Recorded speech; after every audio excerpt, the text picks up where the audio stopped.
আরে জামাই মূলার সিজনে আসলাম না, মাছ দিয়ে শুরু করি। মাছটা এ কিতা মা মাছ মাছের লগিটা কিতা মূলা তোলা সিজনও তো আসলাম না, আসলে তোর মাছ রান্না করা লাগতো না। গুড়া মাছ দেই। গুনা মাছের লগে যে কিতা মা ওমা মূলা। না আরে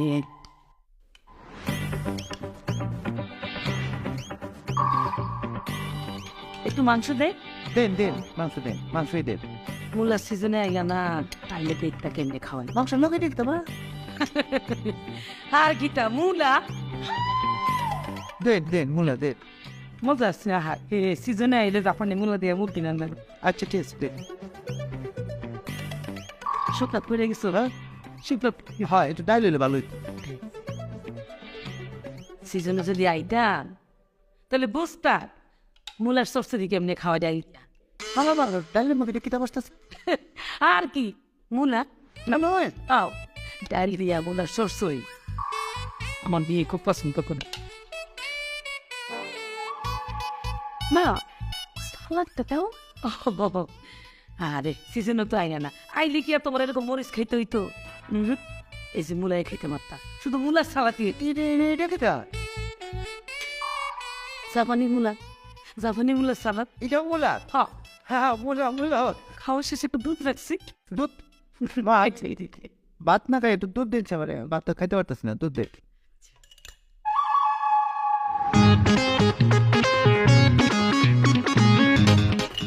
মা একটু খাঁটি দুধ।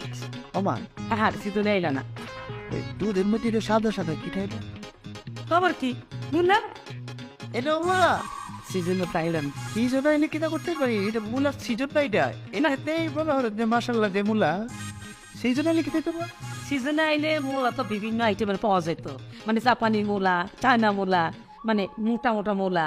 এই যে তোমার ভাত খাওয়া লাগতো না, ভাত আমার রান্নাই লাগতো না, মূলা দিয়ে পায়েস করতাম, মূলা দিয়ে খিচুড়ি করতাম, মূলা দিয়ে আমার হাতের পোলাও, মানে মূলা দিয়ে পোলাও যা মজা, খাইলে একবার মনে থাকবো। তারপরে যে মাংস কিন্তু জাপানি মূলা দিয়ে গোল গোল করে টুকরা করে রান্না করি, খুব বেশি মজা, মানে মাংস আর দেওয়াই লাগতো, মূলা রান্নাই হইতো।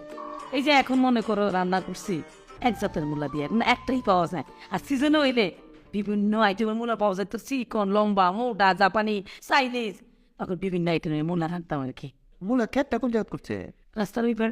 খেতে যাবো একাইলে ভালো হইতো না তাহলে কিরে জামাই এত মূলা পছন্দ করে, তুই তো আমার আগে কষতে, তাহলে তো মূলা খেত রাস্তার ওই পায়ে লাগাইতাম না, ঘর সামনে লাগাইতাম, জামাই যাইতো আর খাইতো, যাইতো আর খাইতো। অনেক পছন্দ।